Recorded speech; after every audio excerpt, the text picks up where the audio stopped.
Welcome back. All right, let's put this in the ether. Um, why do women get divorces, right?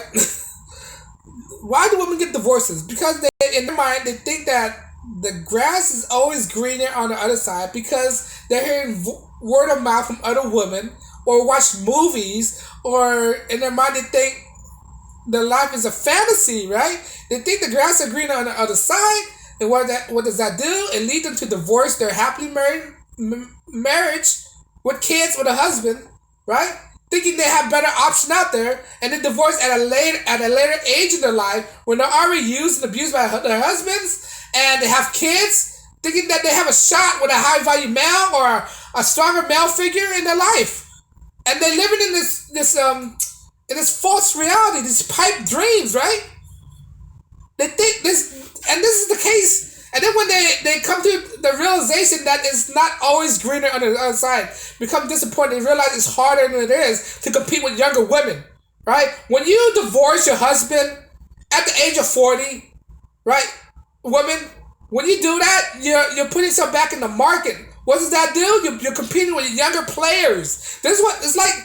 It's like when Michael Jordan came out of retirement, came out of his second retirement, and he's playing with younger players, right?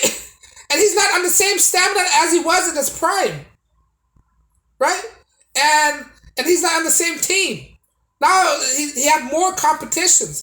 Look at LeBron James right now. He's older now, so he's competing with younger players who's more energetic than he is, and that's what it's like for an older woman who's getting back on the dating market. They don't understand that you are a old timer. You cannot compete with this younger woman. The guys do not want you. The high value male, the stronger male, do not want you, right? And they have this false reality that you don't know what's gonna be there. I mean, you're taking a slim shot. I'm not saying it doesn't happen. There are simp men out there who's willing to wife up a 40-year-old divorcee with kids, right? There are simp men out there, and those are the men I'm trying to tell you not to be, because those men are setting themselves up for failure. Those men who weren't married another wife, right? Another married wife, right? They understand that will also lead them to their second divorce, right? And it's not the Brady Bunch. It's not the 1960s. It's not Mr. Brady and Miss Brady, right? Where both of them are single parent to get together and everything's be well and connected, right? It's not like that. It's a fantasy. They think it's the Brady Bunch, right? They think it's a movie. They think it's one of the sitcoms to see on TV, not realizing it's just a reality. I mean, it's not. It's just a fantasy, not reality, right? They don't understand that. So the grass is not necessarily mean it's greener on the other side when you get divorced. It's not, right? This is why when you see some job out there, right, you don't automatically quit your job that you're having right now to go work at another company you're not familiar with. What if it's terrible at the other side? What if it's terrible than your other company that you're dealing with, right? This is why it's optimal to work both jobs first and see which one you like. Then if you don't, and then if your new job is better than your current job that you're still working, hey, by all means quit, right? But don't quit your job first. Don't, this in life, right? If in life, right, it's a wrong idea to quit your job first and start reapplying for another job. You should not do that, right? If you have a job, stick with your job and apply for a job until you get the job first before you quit your job, before you even get another job. Right? That's what divorce is. That's what divorce is. It's like quitting your job right now for a job that you haven't got yet. Right? That's what it is. The job is being marriage, right? A husband. Your husband's your job, right? Your wife is your job. And you want to quit your job for a position that you haven't got yet. Right? If I were quitting my job, right, for a job I haven't got yet, that means I have to struggle more. Because I have to spend my savings because I haven't got a job yet. And I have to be in the hustle again because I haven't got a job yet. Right? It's not optimal to quit your job before you got another position. That's what I'm trying to say. Right? And that's what these women are doing. They're quitting the job first before getting another job. Quitting their relationship first before even getting another relationship. Or quitting the relationship, they cheat on their husbands to be with another man, and then when they quit they divorce their husband, not realizing that men that they cheated their husband with are not a potential suitor, not a prime suitor. And then what happened that disappoint them, right? This is what I'm trying to say, right? The grass isn't always greener on the other side, right? Sometimes it is, right? But it's a slim chance. You don't know for sure. It's not certain, right? You don't invest all your money on something that's uncertain. You don't invest all your money on a stock that's uncertain, right? That's foolish. That's ridiculous. That's like gambling. Basically, it's gambling. You're betting something that's not uncertain. You're putting your chips on a number on a roulette wheel that's not for certain is going to land on that, right? That doesn't have a high return rate, a higher chance of hitting, right? You only bet your money on something you are certain of, right? But when they get divorced, they're not certain of getting another husband.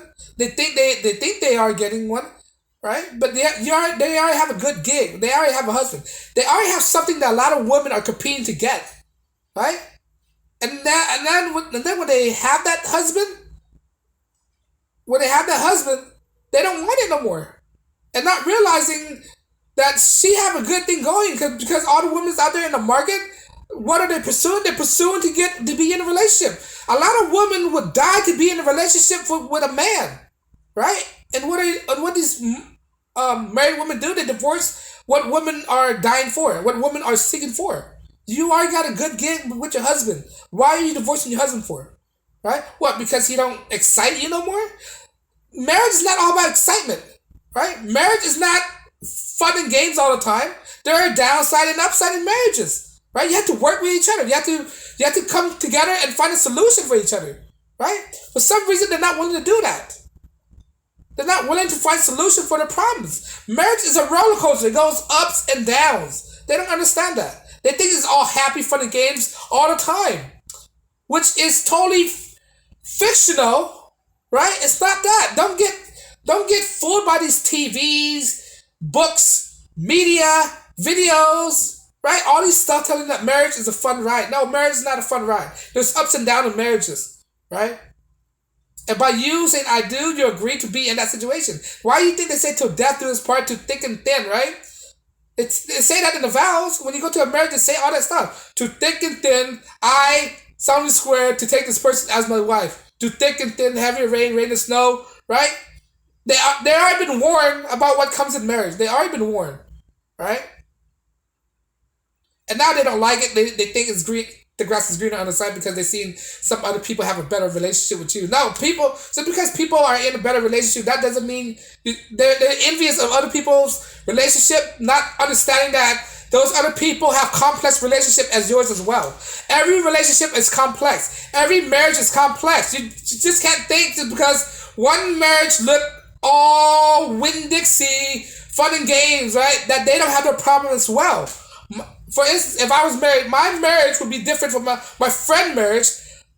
They probably go into their issues. We're going to our issues as well. All marriage have issues. They think marriage does not have any issues. That's why they want to divorce their people, divorce their husband, not realizing that you're probably in a better stages than most marriages out there. You shouldn't divorce. You shouldn't put your kids through these kind of things. When you divorce, you're putting yourself in a disadvantaged woman, right? A very disadvantaged. Now you're an older woman, right? Some women out there are admitting that they regret their divorce. They want their husband back. Well, you know what? You should have thought about that before you divorce a man, right? Now they're regretting. Now they're putting themselves back in the market for them to compete with the younger women, and they're having a hard time finding a good guy, right? That won't take advantage of them, right? You should already know that. You should already know that this is reality, right? This is the real world speaking, all right? A real world speaking, right? They should already know that. Now you put yourself in a bigger disadvantage. Now you compete with the young girls. The young girls most likely get a man before you did because she's more young, more fertile, right? More compromising to the man, right? The guys are more happy with the younger women. Older women, when they get out of divorce, they become very bitter. Right? I'm not saying all, but most of them. They exit their marriages. They're already bitter in their marriages. They exit to the dating market and become even more bitter. right? Expecting things are supposed to be handed to them. It doesn't work like that, ladies. It does not work like that. All right. So the point is, the grass isn't necessarily greener than the other side. Right? Just because you see one couple are happy, you don't know their complex issues. You're not with them 24/7. You should be fortunate you have a relationship, right? I'm not saying your relationships are 100%, right? 100%, perfect, but you need to learn how to work with your relationship, right? Find the root issues. Why your husband's drinking, right? Why this and that. Maybe you should give up more sex to your husband, right? Maybe you should be more forgiving to your husband. All these stuff, right? Through thick and thin. No matter how much guys will make a mistake, you have to forgive him no matter your husband or wife. No matter how many mistakes he made, you still have to forgive him, right? And you have to put up with him because you swore you're gonna be with him through thick and thin. You already made a pact with God by marrying them, right? But on that note, guys, the grass isn't always green on the other side. Let me know what you think. Do you agree or disagree? Like, share, and subscribe, and as always, peace and blessings.